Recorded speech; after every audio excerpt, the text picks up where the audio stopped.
Welcome to the Greenway with Mac, a channel dedicated to active transportation. Today's ride spotlights a trail in San Francisco's East Bay called the Ohlone Greenway. I started at the southern end in Berkeley's Ohlone Park and followed the Greenway to the west and then north through Albany and El Cerrito, where it ends at the border of Richmond. The Greenway is 5.5 miles long and mostly follows the right-of-way of BART, or Bay Area Rapid Transit. The off-street trail runs adjacent to 3 BART stations, and I will point each one out as we pass them. Here at Ohlone Park, we are really close to one of Berkeley's main roads, University Avenue. University is a popular bus route, so between the BART stations and AC Transit, you should be able to arrive at the end of this greenway with ease and without a car.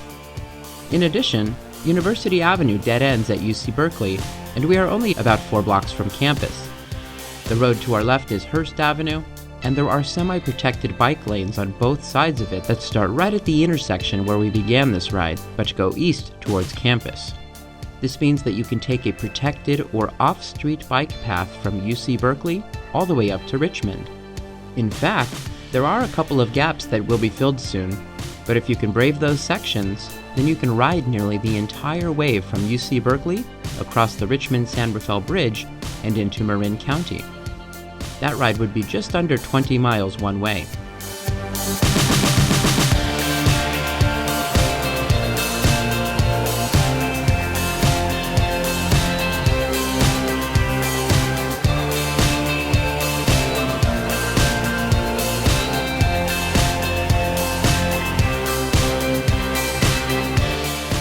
Right here, California Street is severed by the park. California Street is one of Berkeley's bike boulevards, and the fact that the street does not cut through the park demonstrates one of the features of a bike boulevard. Berkeley has a network of bike boulevards that are suggested on-street routes for getting around the city by bike. You may find roundabouts, speed bumps, traffic diverters, and/or car filters that keep traffic from racing up and down them, so they are a better option in the absence of a protected lane. This is why the park splitting up the street is a nice feature. While there may not be bike lanes on these bike boulevards, these are streets that have less traffic. Advocates are working hard to get more protected bike lanes in Berkeley, but face steep resistance with each project.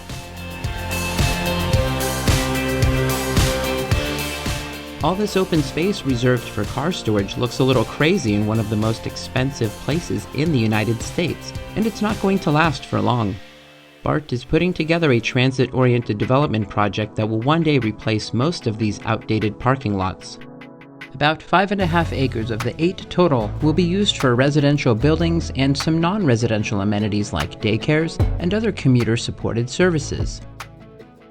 The location of this BART station, and pretty much the entire route of today's ride from here, follows the old Key System, a privately owned rail company that served the East Bay until 1958.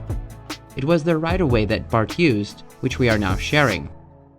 We are about to cross another one of Berkeley's bike boulevards, Virginia Street.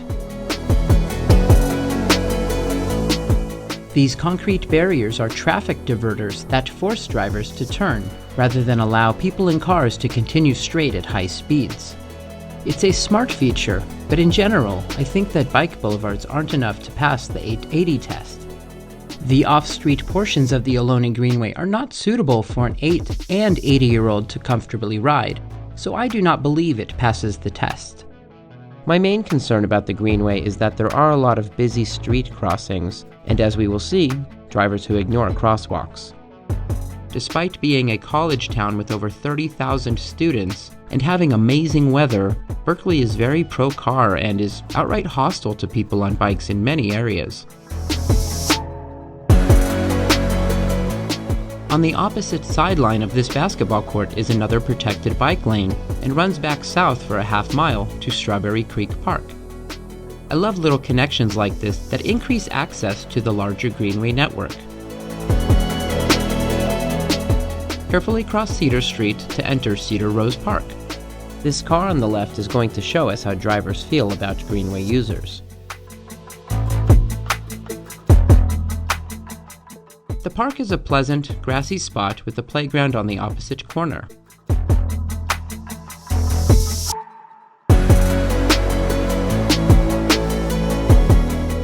The next street is Rose, hence the name Cedar Rose Park. Across Rose are some tennis and pickleball courts, which are also part of Cedar Rose Park. The next street is Hopkins, and as of this recording, advocates are pushing for protected bike lanes that would run down to this greenway. So follow Bike East Bay and Walk Bike Berkeley to see if there is a way to support their efforts. This intersection of the greenway is a little confusing, but there are improvements coming. I had to look on the map to see where to go because it wasn't obvious where to find the greenway in this direction. I didn't see any signs, but these sharrows are supposed to show you the way.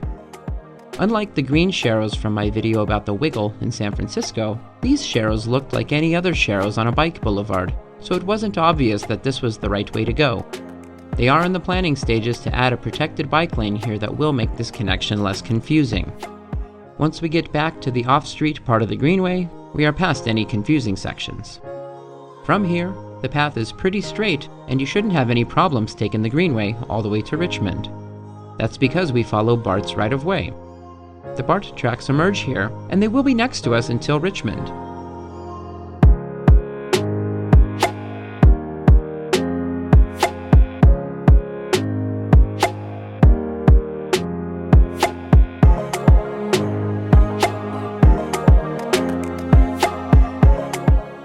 The next street we will cross is Gilman, and there are a couple of spots at this intersection worth knowing about.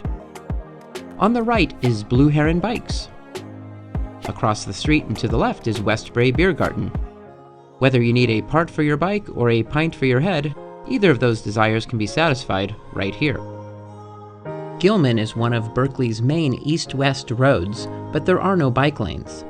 Gilman has on and off ramps for Interstate 80, so drivers zoom up and down it, so I don't recommend riding this road. There is a bike bridge under construction that crosses to the Bay Trail at Gilman, but no dedicated infrastructure to get there. That bridge is scheduled to open later in 2023. This neighborhood is called Westbury, and the key system line that ran through here was the G-Line Westbury Shuttle.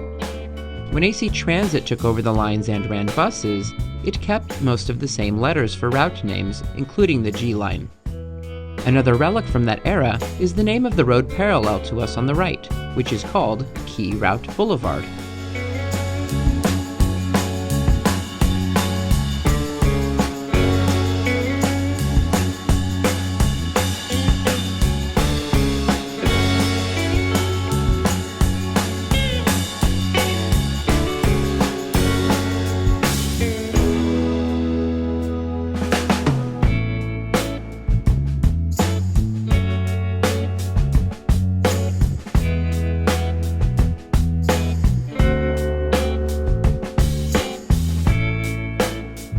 I really love this section of the Greenway.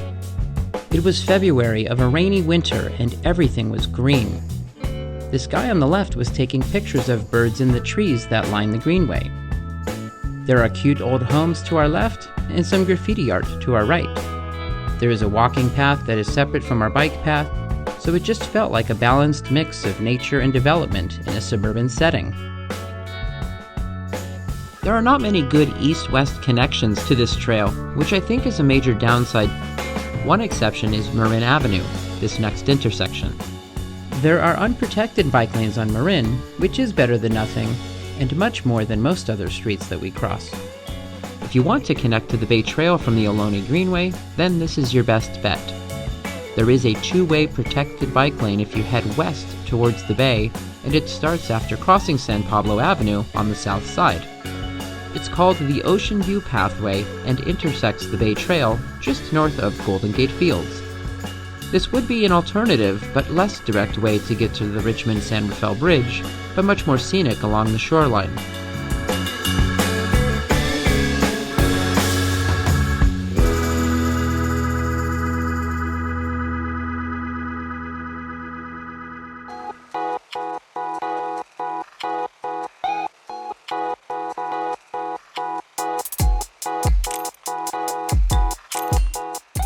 This intersection is Solano Avenue. I'm not super familiar with the neighborhoods here, but I've been on Solano a few times and have really enjoyed it. There are great places to eat, and it's generally a nice place to walk and explore. There are no bike lanes, but there are frequent stop signs, so traffic is slow-moving until you find a place to lock up the bike. Now that we are under the BART tracks, I want to point out a couple of observations about the Greenway, the train, and the general permeability of this Greenway setup. First, BART uses viaducts rather than putting the tracks at grade or on an elevated mound. This setup allows people to move freely from one side to another without having to take long detours or expensive tunnels and bridges to cross the tracks. Second, I am not a fan of parks and quote-unquote green spaces underneath highways. Places like Boston, New York City, and Miami celebrate these spaces, but the noise and the air pollution from vehicles makes them really uninviting.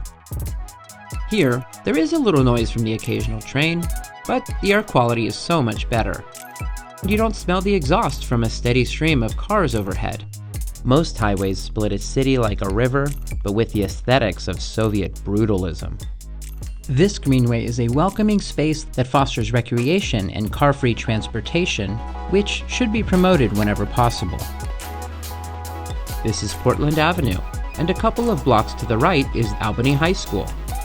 It didn't look like there were even bike lanes on that stretch, which I think is such a missed opportunity for helping kids use the Greenway to get to school safely. Seems like low-hanging fruit to build just a couple of blocks of protected lanes up to the front of campus. One more thought about the symbiosis of trains and active lifestyles is the SMART train in Sonoma and Marin counties. That train travels at grade, so you don't get the same permeability that you do here. That line used existing railroad tracks to save a ton of money, so I understand why that one was built differently.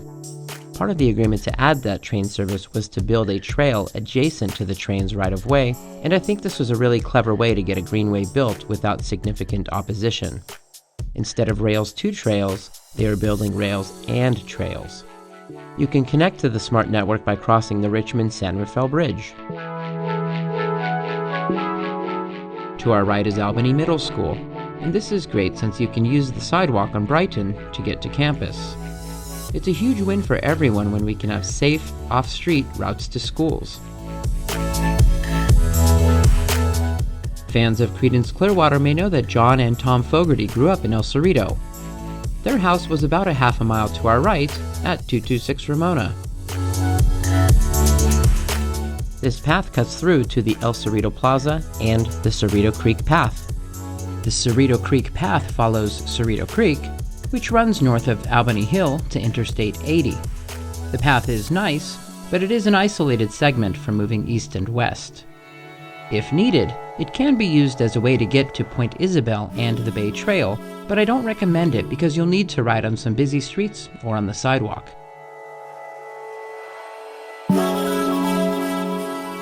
El Cerrito Plaza is a shopping center with a bunch of the retail chains that you find everywhere. One of those chains is a Trader Joe's though, so grabbing picnic supplies is easy while you're here.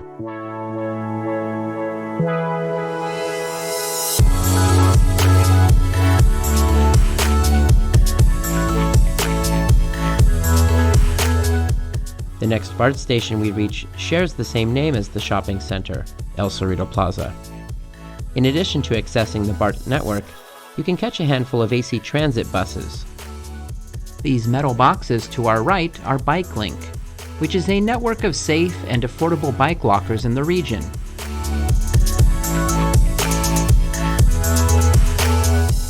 You can also take Central left to San Pablo, and on the left is the historic, beloved movie theater, currently called Rialto Cinemas Cerrito.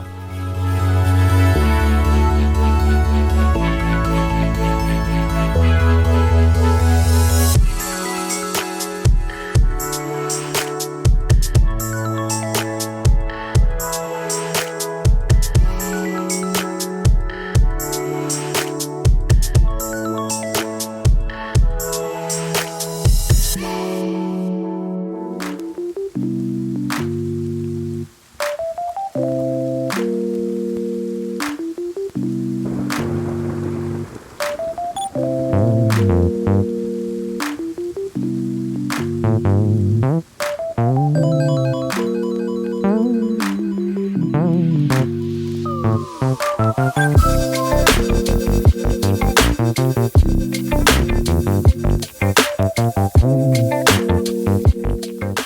path on the right gives you access to Eureka Creek and Liberty Street. To the left is Centennial Park, which isn't large, but it has a nice playground. And next to it is Fairmont Middle School. If you're from the area, I'd love to hear about how this path is used during drop-off and pickup times. Is the Greenway a popular way for students to get to school? Comment below to share what it's like for school commutes.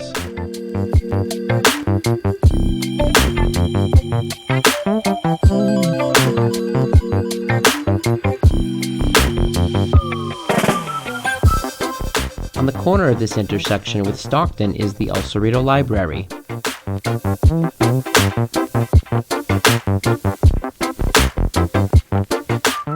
Here's an example of really nice signage that you'll find in El Cerrito.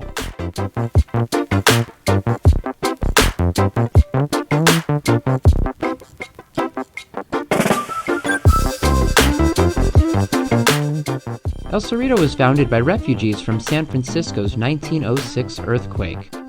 Originally, the city was called Rust, which came from the city's first postmaster, Wilhelm Rust, but residents didn't like the name. In 1916, they changed it to El Cerrito, which means Little Hill or Little Knoll. The name comes from the hill in Albany that separates the city from Interstate 80 and is one of the most recognizable landmarks in the East Bay.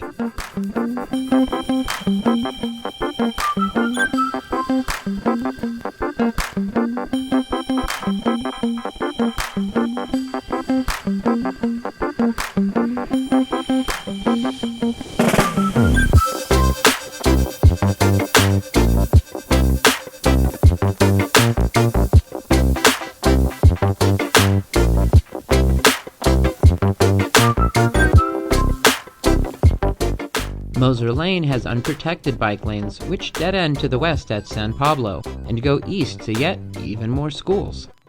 You can turn right here to arrive at Invictus Academy and Prospect Sierra, in addition to Cerrito Vista Park and the El Cerrito Swim Center.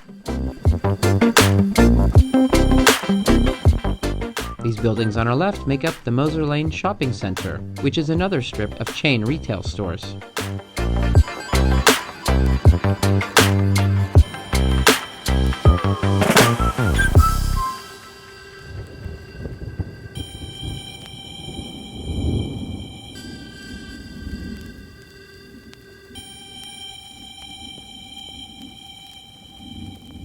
The name of this greenway, Ohlone, comes from the indigenous people who the Spanish found living here when they arrived in the late 1700s. The history between these settlers and the Ohlone is just as awful as it was across the country, including genocidal acts that were rewarded by the California state government after it became a state in 1850.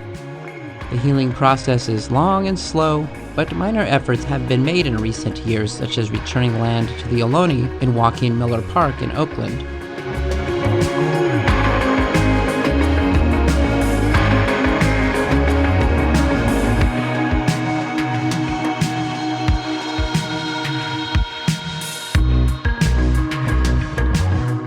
The building on the left is the DMV, and behind it is the City Hall.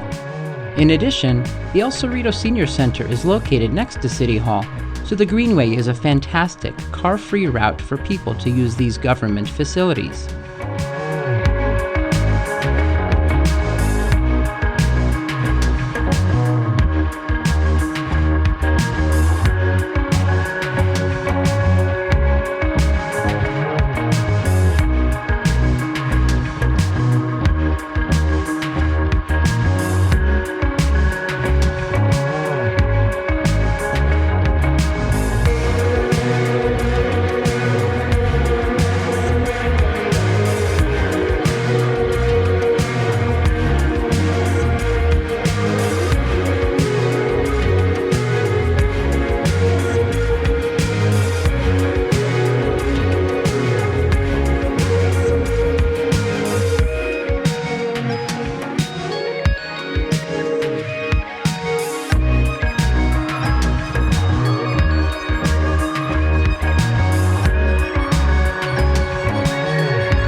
On our right is the Bruce King Memorial Dog Park, which has separate sections for large and small dogs. Bruce King was an El Cerrito city worker who loved dogs, caring for 11 of them. His life was tragically cut short, and the community raised money to build the park in his name. I have a link in the description to an article with the details of King's death.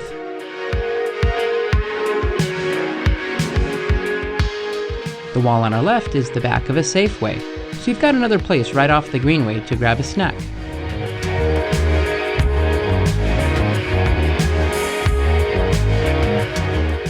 If you are interested in supporting the local organizations that fight for safe streets for all users, then follow Walk Bike Berkeley and Bike East Bay on social media. Bike East Bay is one of my favorite organizations to support because their vision and leadership makes our roads safer, cleaner, and much more enjoyable.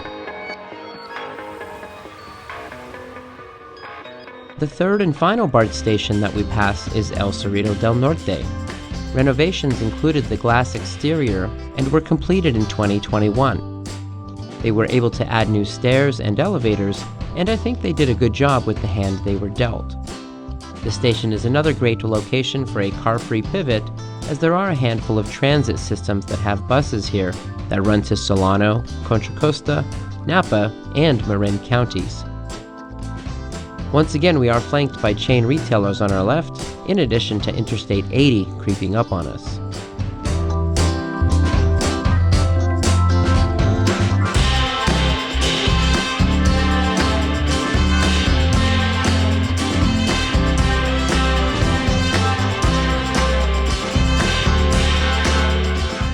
San Francisco is currently our home base, so if you like learning about the greenways and city bike routes of the area, then subscribe to the channel so you don't miss the next one. Some of the next videos will cover sections of the San Francisco Bay Trail that lead to both the Berkeley and Emeryville marinas, in addition to new places like Portland, Oregon, and of course, a return to my home away from home, Valencia, Spain.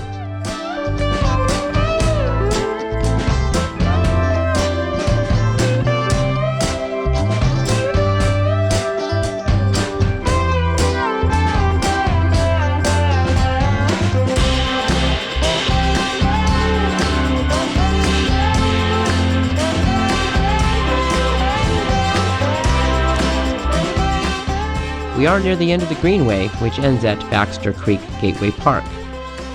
As I mentioned before, this doesn't have to be the end of the road if you'd like to continue into Richmond and beyond.